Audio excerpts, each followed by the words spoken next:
Hello and welcome to Board Now's Cult Rants, and on this video I will be reviewing the first two episodes of Jessica Jones Season 3. It's the final season which dropped today on Netflix, the whole thing. I should add as a caveat, it's the last season providing Disney doesn't restart it, reboot it, whatever you want to say, when they start their streaming service later this year, because of course Disney now own the rights to Jessica Jones. So there's always the possibility they'll decide to revive it, but at the moment this is set to be the final series 3. So yeah, I'm going to review the first two episodes together, see how it goes, and I might do that 2 at a time going along, but we'll see. So the first episode was called The Perfect Burger, and the second episode was You're Welcome, and each episode title this season I noticed starts with AKA before the actual title, so AKA The Perfect Burger, AKA You're Welcome. So I'm going to discuss them, and actually I can compare, contrast them, or talk about them together. And the reason is because they follow on quite naturally, and I'll get more into it, but basically the second episode is like the flip perspective of the first one. Basically, it's from a different character's perspective, but I'll get into that in a minute. So just to explain a bit my history with this show, Jessica Jones is of course the Marvel noir show, based on the private investigator of the title, so a different sort of spin on that, on the sort of normal superhero type formula. And yeah, I sort of got into the first season a couple of years ago, got the DVD for Christmas, and was really impressed. I really liked the noir elements of it, and I liked the contrast to what you normally get from a superhero show or maybe a film. And yeah, the sort of more gritty, realistic, psychological elements of the show I think really worked well and put quite a new spin on the superhero genre. Very character driven. I thought Kristen Ritter was very well cast in the title role. You had a particularly great villain in David Tennant for that first season. In Kilgrave, they had a really great back and forth, and he made for a very effective, charismatic villain, one of the most impressive villains that you'll see on recent superhero shows, or certainly on TV the last few years. So, and you had some strong supporting characters, as well as quite an interesting sort of best friend partnership with Trish, played by Rachel Taylor, and there's her and Jessica are sort of lifelong best friends, but very different to one another. Whereas Jessica's very cut off, very deadpan, very cold. Trish is a lot more outgoing, a lot more kind of, I guess you say, stereotypically sort of pretty, and is kind of a big star on TV or radio, and has those aspirations. But yeah, as I get more into how this season started, you'll start seeing a bit of a change in Trish and quite an interesting character arc. You also had Hogarth, the therapist, I'm making mistakes, or the lawyer, the very cold, sinister lawyer, brilliantly played by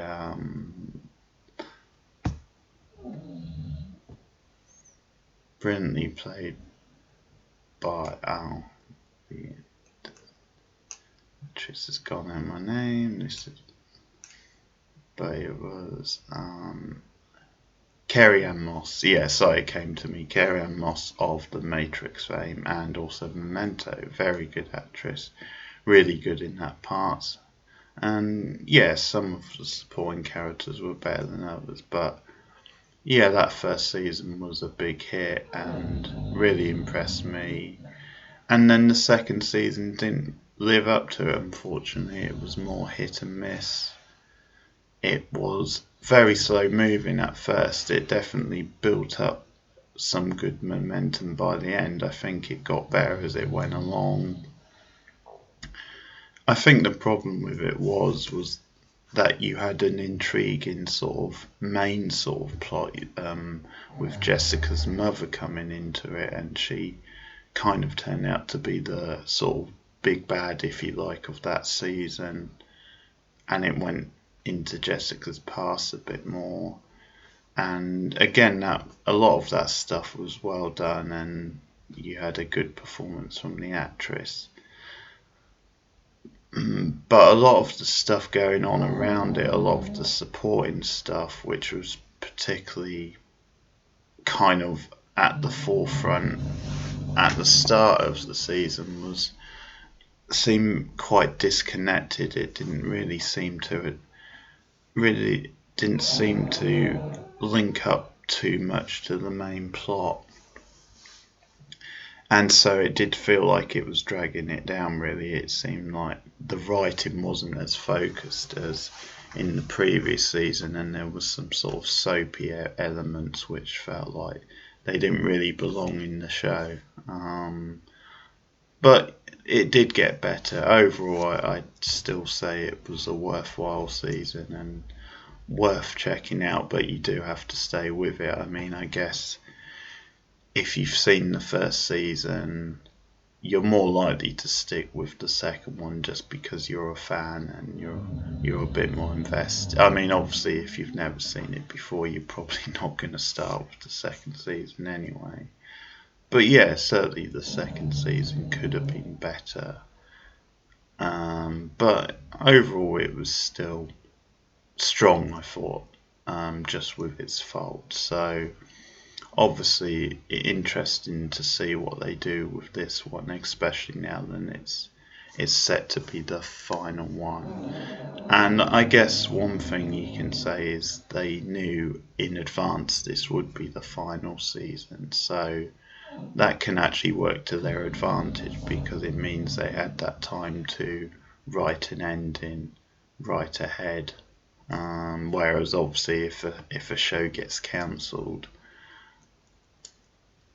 sort of at a drop of a hat or midway through a season, it means then the writers don't really have time, or it's a lot harder to plan for an end point. So there's that as well. So I'm going to get into it because overall I'm quite positive. I think the second episode is better than the first one. I think the first one, The Perfect Burger, has signs of what dragged down the last season a bit, where there's maybe a little bit too much going on, a little bit scattershot. And I mean, it's early stages, so depending on what they do with some of these plots, if they can tie it all together and do something interesting with them, then obviously they could be worthwhile. But there were one or two plots that were dragging a bit and that didn't really sustain my interest. But obviously with the first episode,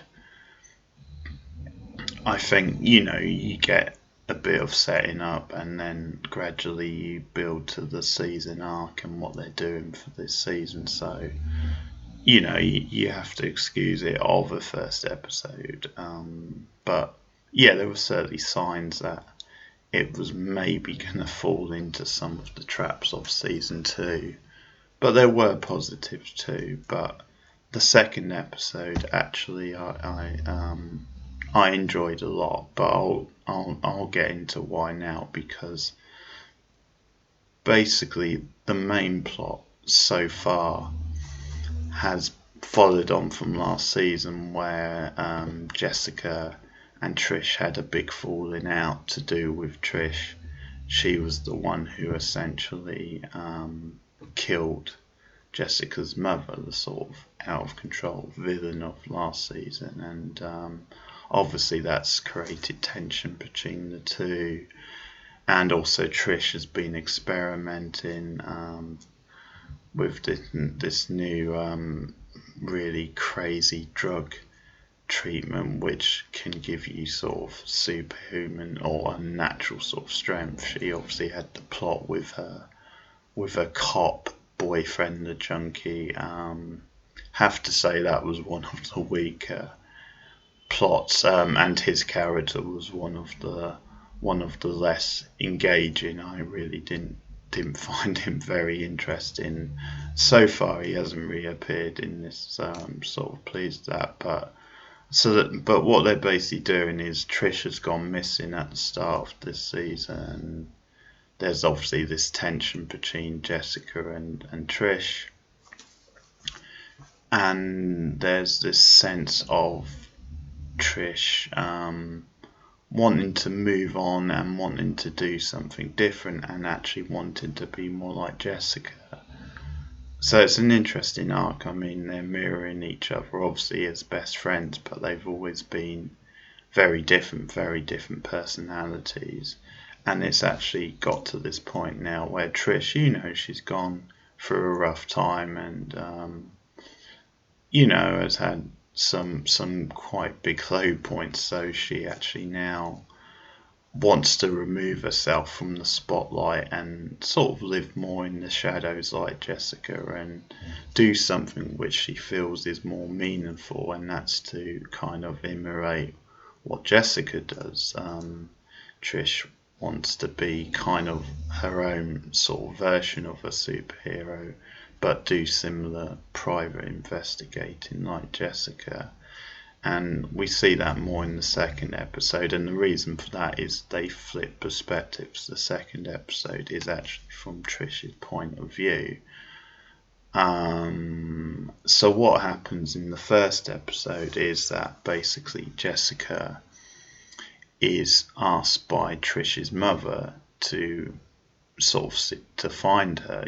She's hired by her, and at first she's reluctant because of their history with Trish, and the mother rubs her up the wrong way, which is understandable. The mother is very, very shallow and very hard to get on with.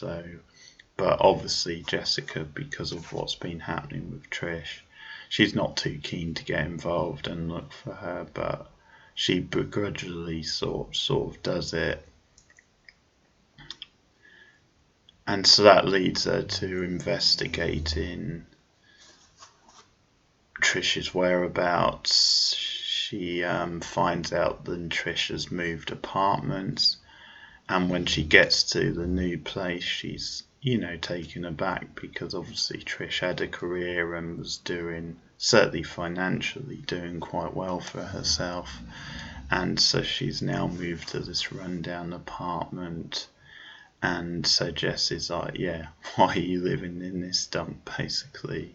And she finds an email which Trish sent to Jessica, and this whole big thing, it's this kind of heart-to-heart type email where Trish is she sort of apologised, but at the same time she's sort of saying things like, you're so busy being angry with me, then you can't face up to what your mother was, and that was sort of evil. And there's this whole thing about Jessica, being Trish's moral compass.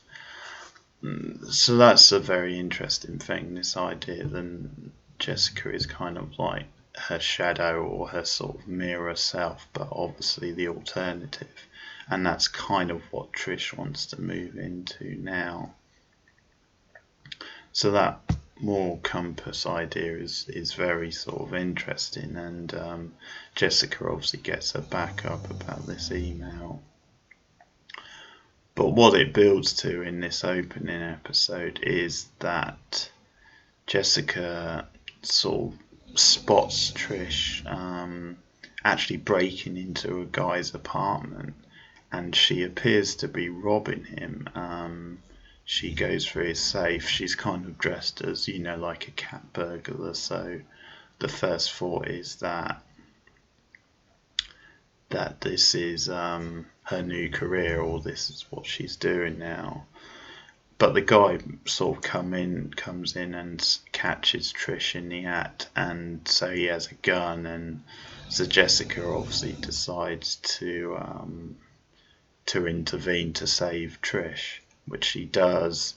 Also, Trish, you can tell because of this experiment with the drug, she now has these much more athletic abilities, much more power and strength.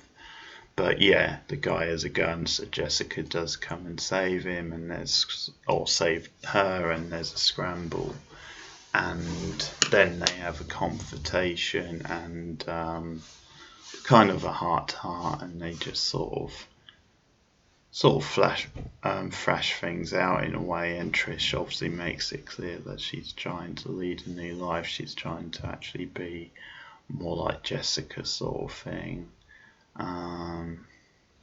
And there's a tense altercation again between the two, and yeah, they're not, or certainly Jessica isn't ready to reconcile. I mean, I think Trish clearly is trying to contact or get things moving again with their friendship, but Jessica isn't having any of it. And the other noteworthy thing of this scene is that Trish is sort of saying, it's that I'm actually getting revenge on this guy. It's I wasn't trying to steal from him. It's more to do with, or I guess she was, but it's more to do with getting revenge. So that sort of comes into play in the next episode, where we see it from Trish's point of view. That it's kind of the same story, or very similar, except flipped from her point of view. So Jessica sort of said, okay, can you contact your mother so I can get paid? That very cynical sort of perspective from Jessica, but they obviously leave it on a bad note. So just following some of the other beats from this episode for Jessica, the opening scene, which is quite well done, it's on a beach in Mexico, and basically she's tracked this guy down. It's a case she's been hired by the mother of this daughter to bring the daughter back. So Jessica's tracked the guy down to Mexico, and she's obviously getting into a thing with him where she says, you've taken your daughter away from his mother, and I'm here to collect her. But the guy actually points out then, legally he was within his right, and the law was actually on his side in it. And, the sense is that the daughter wants to be with the father, and so Jessica actually trying to intervene and take her back to the States is actually against the daughter's wishes, and it sort of goes against the legal agreement with the father. But just this, which I think is again interesting, it gets into the whole murky area of private investigating, and Jessica as a character, the fact that this is a business, and she does operate outside the law, obviously, and so she uses her own means, her own force, to make sure she gets the job done. So she picks up the daughter with brute force and gets the job done. But the kind of twist to the scene is that it's being filmed and so then gets uploaded on social media, so it gets all these hits. And that's actually something the opening episodes sort of reference quite a lot. I think they're going into technology and media and fame, that sort of thing. So yeah, it kind of backfires on Jessica, the fact that it's recorded, and then obviously lots of people see it online, so it draws media attention.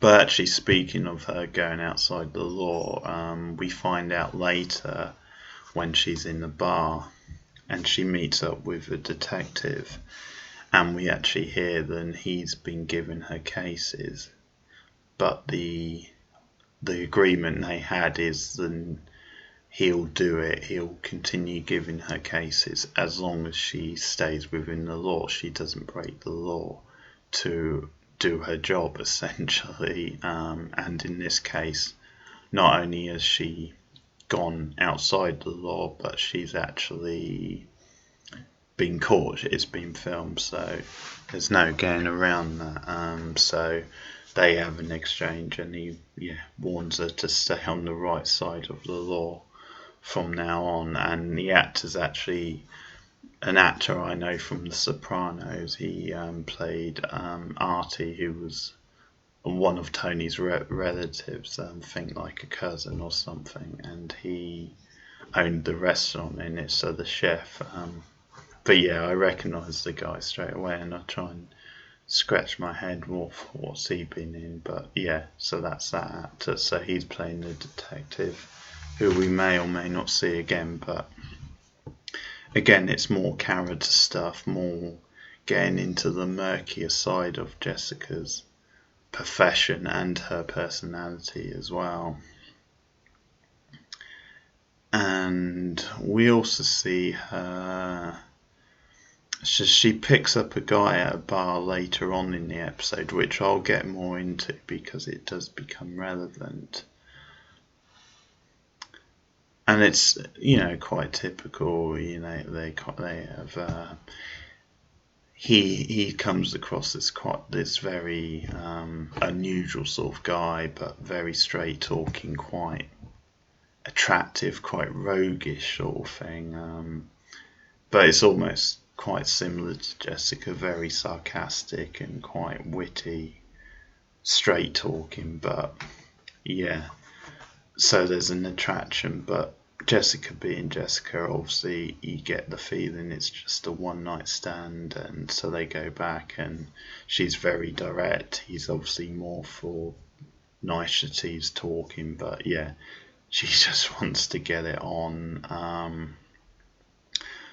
But this had me worried a bit, because I thought are they just setting her up with another love interest, which again would, I think, really drag things out, and not something you really need in this story, not something which is going to add to the Jessica Jones character.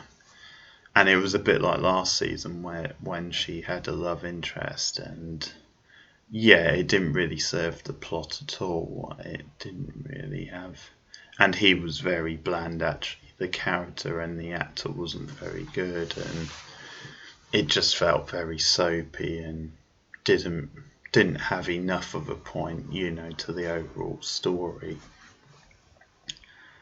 But I mean, out of that, it did at least show her embracing humanity a bit more, and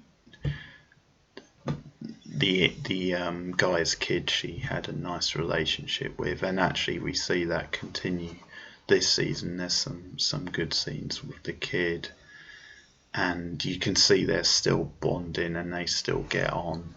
So I quite like that they've kept that going. But yeah, the impression is that she stopped seeing the guy. He does actually pop up in the second episode, and it's made clear that they've split up and decided to go their own way. So bit of a pointless scene probably in the second episode, but I guess they just wanted to confirm that.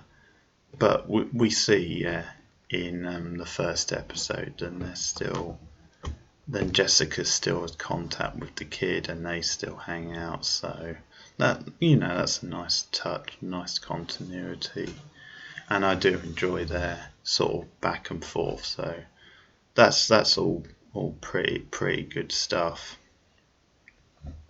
But yeah, getting back to this plot, that was my concern. Then it would be another love interest, a forced love interest, and it wouldn't really do a lot for the main plot. But actually, when you get to the second episode, there's a hint and there's something else going on, which was good. But basically, the episode ends with Jessica being stabbed. She starts making love to the guy, and there's a knock on the door, which she feels, well, eventually she's aunt thinks, is it going to be a case, or is it the kid, or whatever? And out of nowhere, she's stabbed by someone in a hood, someone sort of with a disguise. And yeah, that's how that episode ended, with her sort of bleeding out and in critical condition. So yeah, not sure who it is. I mean, there's certain thoughts because of Trish's new identity or new lifestyle, but yeah, at that point not much of an impression. But interesting ending, her being stabbed out of the blue like that, which is going to play into the second episode. But yeah, one or two other little points is there's some interesting setups with Hogarth, the lawyer played by Carrie-Anne Moss. First of all, it was revealed last season then she is dying from cancer. She's not sure how long she has to live, but it's at a next stage where they can't really fight it. And it's another one of those plots which I thought dragged down the previous season, because Hogarth's a good character. I enjoyed her in season 1, but she's not one of the characters you're really supposed to root for, and that plot did seem forced, to try and draw sympathy on her.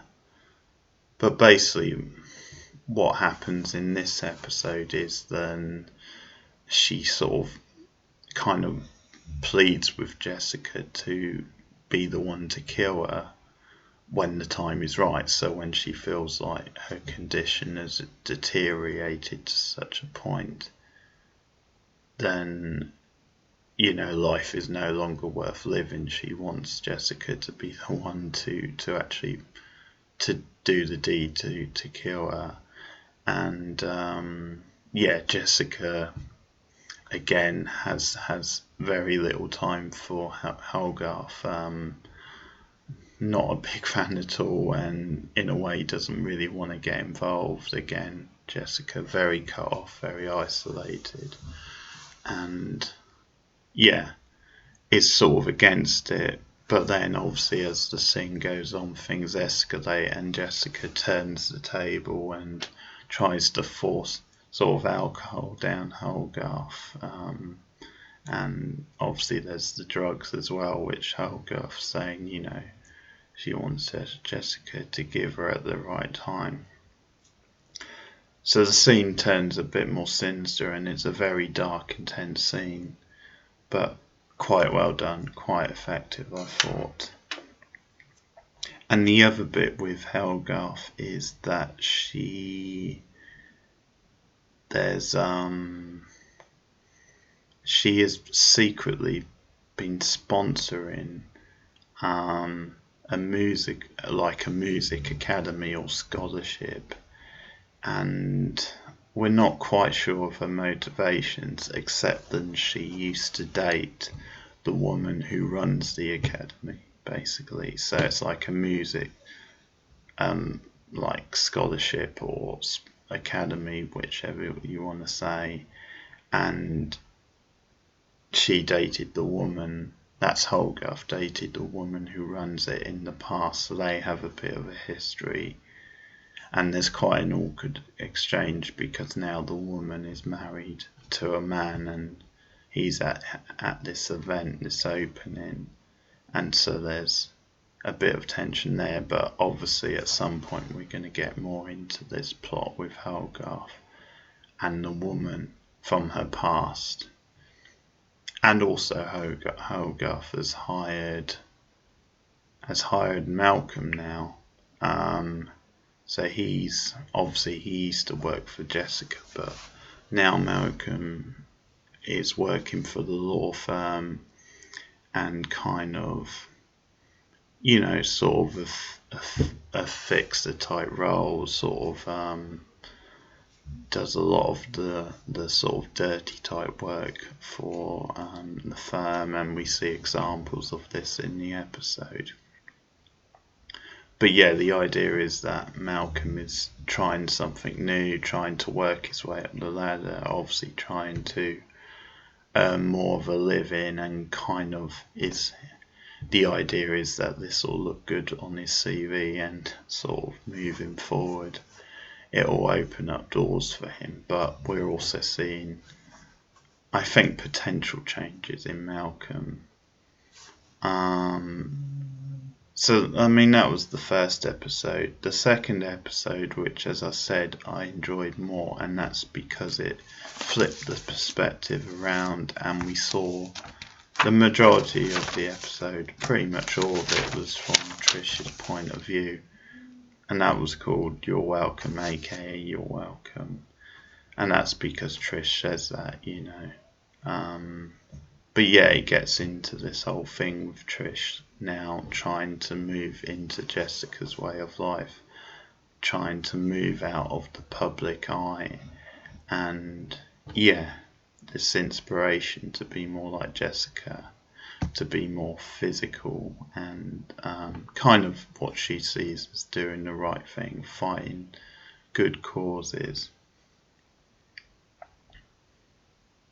And so it goes through in quite good detail. So we open with like a training sort of scene, like a montage, and it's a funny little scene actually. It's physically well produced scene, nicely shot, and that's because we see Trish doing these various exercises. She's sort of punching a punch bag, boxing, she's trying to climb up walls, trying to jump off walls, and she kind of falls off, and it's like, oh shit, sort of thing. So it's it's quite amusing as well, but it's a good insight into her process. And we see her throughout the episode how she's actually researching Jessica and Jessica's cases and her methods, and that's her doing her research to try and help improve and create this new life. And there's a nice line actually where actually she, it's all done in voiceover again, except this time it's Trish's voiceover. And so Trish sort of says that, in your own way, you're trying to be more like me, and that's because she sees that Jessica Jones is advertising her services now on a website, being a bit more maybe aggressive with her promotion. So it's kind of that flip thing where Trish sort of wants to be more like Jessica, but now she's kind of saying that maybe Jessica is mimicking some of Trish's attributes, if you like. But that's certainly a perspective. But yeah, there's a lot of good stuff here. I think what they're doing with Trish is good character growth for her, and I do like the actress. I mean, I know at times during the second season she was quite whiny, she got quite annoying, and maybe it got a bit repetitive with what they were doing with her. But now then they've got a more clear path and they've moved her forward more, and I think they've rounded the character out quite nicely, and I enjoy a lot of the stuff with her in this episode. I think Rachel Taylor does a really good job, and I think the level of detail, I mean, the sort of at one point in the episode she hires like a private sort of trainer. And I thought what was partly interesting in that scene is she there's an attraction, so she sort of jumps on him and dominates him and they have sex. But again, that's another callback to Jessica, like trying to be like Jessica. And I wasn't too sure, but maybe the fact that the trainer was coloured maybe could be a callback to Jessica's relationship with Luke Cage in the first season, perhaps. But certainly I thought she was mirroring her in being a bit more masculine, a bit more dominant in how she approaches, guys, and just having a fling with this guy rather than it being a serious relationship. But touches like that I thought were very well done. And we see her go on various cases. So there's a case where a girl's boyfriend has sort of drugged her and is trying to rape her, and so she sort of comes to her rescue. And then there's two or three examples. I think the most interesting example, because it leads to the main sort of plot, is where a guy has had his phone stolen, or it appears later on, there's some doubt over this detail, but he's had his phone stolen, so Trish pursues the guy who's stolen it. And just a sec.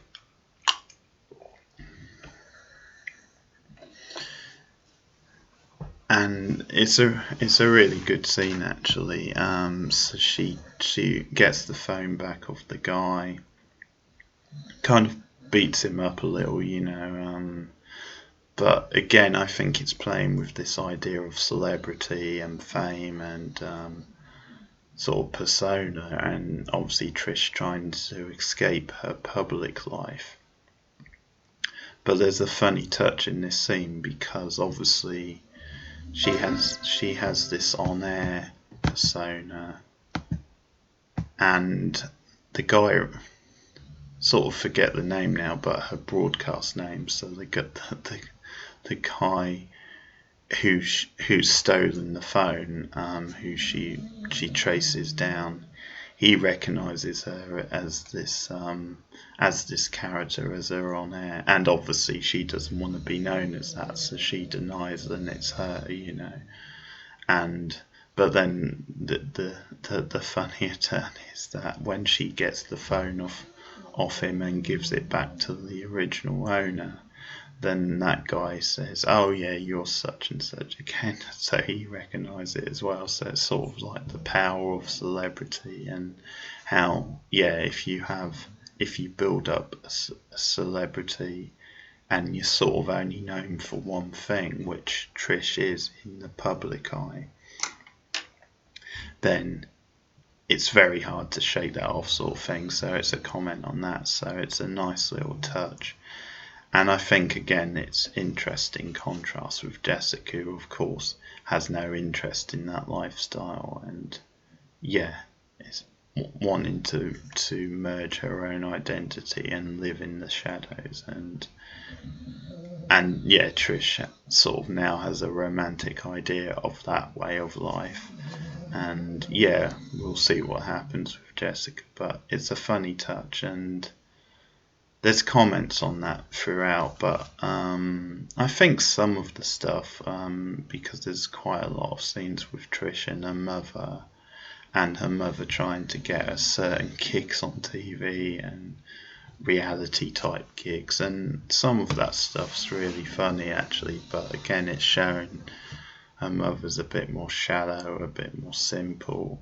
Her mother actually gets some good lines in this. There's some funny interactions. I mean, I hadn't been that keen on the mother before, but she's actually pretty funny in this, and it sort of serves a purpose. The only thing I'll say about those scenes is that I think sometimes they go a little bit too much with some of the jokes about celebrities and their shallowness and that sort of thing. It just felt like they did one or two too many, like, just gags about celebrity culture, and that, yeah, it wasn't that original. It's sort of, a lot of it had been done before. It didn't really add that much. So that was probably a weakness of this episode. But generally that stuff was quite good, quite strong, because it suited this plot with Trish and, again, the character stuff and the contrast. But yeah, getting back to that, the mugger case, the phone case. Trish is called by Hogarth into her offices, and Hogarth sort of suggests, because Trish's on and off sort of lawyer, and so Hogarth says then the guy is suing her because the claim is that he wasn't the one who stole the phone, and Trish sort of got the wrong end of the stick. But even so, even if he did steal the phone, obviously Trish is not a police officer. It's not her job to go and get the phone, to use brutality. So again, she's working outside the law. So there's been this lawsuit now because she took things into her own hands. And again, this sort of thing I like. It's quite sort of interesting, quite sort of juicy. It gets into the whole legal aspects, the fact that, and it brings up the issues of superhero, or this idea of being a superhero, the fact that, yeah, in theory you are doing a good thing, but is it really your place? Effectively you are going outside the law. And so it is raised, and I think it's again, it's an interesting thing that this show plays with, because normally if you watch a superhero film, it's just accepted, then yeah, Batman, Superman, whatever example you want to go with, is doing a good thing. Yeah, he's doing it for the right reasons, and yeah, the other guy, the crook, if you like, is just a scumbag. So yeah, he had it coming, and this is kind of justice. And I think it's partly because those characters it's set out are, although Batman obviously in certain films has been more murky, but certainly these guys are set out as the good guys, and I think it's accepted in the city to a certain extent. Then there's an understanding that they do help the police out and things like that. So yeah, it's not, often it's not made a big deal. So again, it's an interesting idea here where they're actually showing the legal issues of someone trying to be a superhero, trying to take justice into their own hands. So I think it is something where they can use the legal side, Hogarth running this law firm, as a way to explore the legal and the moral issues of Trish and now her new way of life. So I think it's a strong scene where it pushes up against Trish and her ambitions, and yeah, is something which is a challenge to her. She's not just going to be able to go into this new way of life without any hurdles. So we move on throughout the episode, and basically Hogarth is now running this entertainment division which she thinks has great potential, and as part of that she wants Trish to be a client so that she can manage her sort of public image. At the same time, obviously, as I said, her mother is trying to book her all these gigs, and wants her to go for the more easy money grabbing type roles, but roles with not a lot of substance, maybe short-term roles that just for the money, that that's the idea. But yeah, Hogarth is supposed to be running this entertainment division and wants Trish as a client. And Malcolm also gets involved in this. The idea is that he's working on the case. And so Trish, in the end they settle with the guy. Basically Trish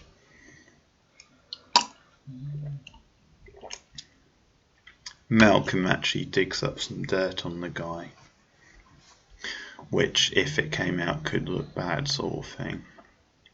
So that's how they come to a settlement, and it's actually quite a good settlement from the Trish side of things. So Malcolm sort of does his job there, and again there's issues with those two because Trish is questioning the morality of it. So again we see Trish trying to change her ways, or trying to in a way be more like Jessica.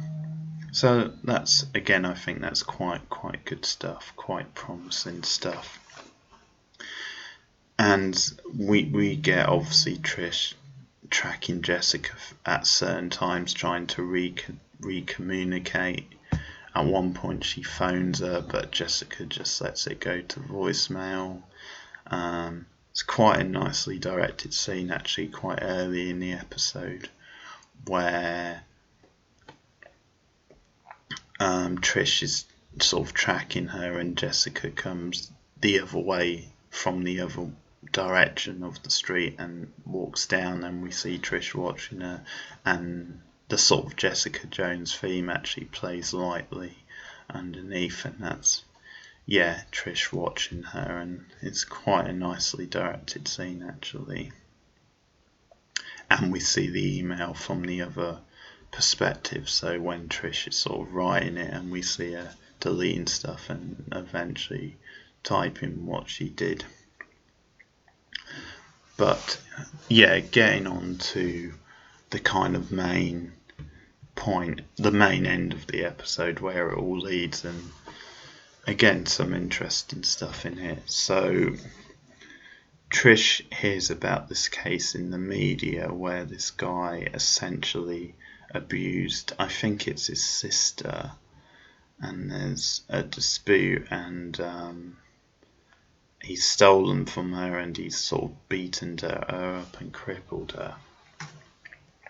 And because of a legal technicality, the sister, essentially the case doesn't go in her favour, or it's been decided they can't arrest him because of a bit of evidence, which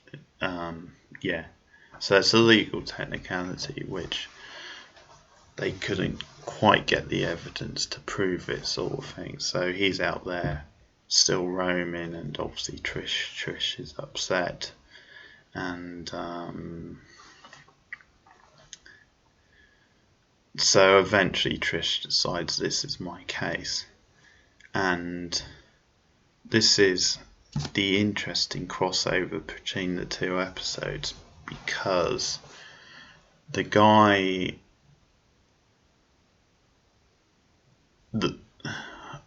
however you want to phrase it, but the villain, the guy who Trish is now focusing on bringing to justice, appears to be the guy Jessica sleeps with, or the guy she brings home. Seems to be the same guy. I'm pretty sure. I mean, we'll see what happens, but he looked very similar, so I'm pretty sure that's the twist here. Then it's the same guy. So that's the guy who we saw previously in the first episode that Trish appeared to be burgling from Jessica's point of view. I mean, there's some issues here. You could say it's a bit clunky just to do the second episode, just to switch the perspective, but I can see what they were doing, and I think it's because of this parallel between the two characters and their worlds. It's quite well done, but with certain things it just felt, that's just an add-on which isn't sort of added much, and So sometimes it justifies it more, but yeah, so that's sort of a twist, and it appears to be the same guy that Jessica picked up at the bar. So again, we get a rerun of the scene where Trish, which from Jessica's point of view looked like she was burgling the guy, but we now find out this is what she's actually doing, getting revenge for his sister. And so again, it sort of goes through the thing, but Jessica doesn't see the guy, which is crucial because, yeah, if she saw him, then later on it wouldn't worked. And so we're now building up to Jessica getting stabbed, which is how the last episode ended. And I mean, I thought there was going to be a twist where maybe if Trish was going after this guy and she tracked him from when him and Jessica met at the bar, then maybe that might be how that sort of happened, the stabbing as an accident maybe, but I don't know, that may seem a bit forced, but that doesn't actually happen. What happens is Trish sees on the news that Jessica is in hospital. So in intensive care, she's been stabbed. So that appears to rule that theory out, so it's nothing to do with Trish. So that's kind of the hook at the end of the episode. Then we don't know who's actually stabbed her, but the episode ends with Trish going to the hospital to see Jessica. And again, Jessica is very resistant to engage with Trish. But Trish obviously, and I guess again this is quite a nice little touch, Trish actually gives Jessica his full name, the name of the guy, which is Andrew. It all a bit confusing at this point, but basically the fact that he's the guy who Trish is investigating, and I believe, well, their sort of suggestion is that he's the guy who stabbed Jessica because he would have a reason to sort of want revenge, sort of thing, because of the scene at the apartment, essentially Jessica getting involved and how that all played out. So Trish gives Jessica the full name and leaves the hospital, and the episode ends with Trish in voiceover saying, "And you're welcome," again that quote. And it's actually a nice little bow on the whole thing because she's actually giving the information to Jessica. But again, the parallels, there's crossover because this has all come about because of Trish's actions trying to live this life, and it's quite a nice little touch, the fact that her research actually comes into play and she can actually give Jessica the name, the identity of the guy. At this point we don't know if it is him who stabbed her. Might be a bit obvious if it was, but obviously that's the theory. And interesting too, then if it's the same guy as the guy in the bar, it can't have been him who stabbed her because he was obviously in the same room, but maybe he could have hired someone. I guess that's possible. We'll see. It's only episode 2 and you're sort of assuming that this is going to be quite a big mystery, who actually stabbed her, but we'll see. But I think it's all very promising. I really like the stuff with Trish, and I think this could be quite a good mystery, the identity of the, who tried to kill Jessica. And there's some promising little bits with some other characters like Hogarth and Malcolm maybe. Malcolm's a solid character, but where they go with him I'm not sure. But I think there's little bits here and there, and some of it's a bit more promising, but I think the encouraging thing is that at the moment it seems more focused. There's more a sense of direction, and it maybe has that feel of the first season where there is a set plot, a set driving sort of story, and that it's working well with the main characters and that story, and then the other characters and the subplots are going to support that story, so they're actually going to work with it, which didn't happen enough with the second season. It lost its way, and they seemed like obviously add-on plots that weren't very interesting and didn't tie in enough to the overall plot. So yeah, solid start. I'm quite encouraged at the moment, particularly with the second episode, so hopefully things will progress moving forward. So I'll hopefully have more reviews of Jessica Jones Season 2 coming up over the coming days. Thank you very much for listening. Like and subscribe if you feel like it, and comment on the episodes, on these first 2 episodes if you've seen them, in the comments below. Thank you very much, and I'll see you next time.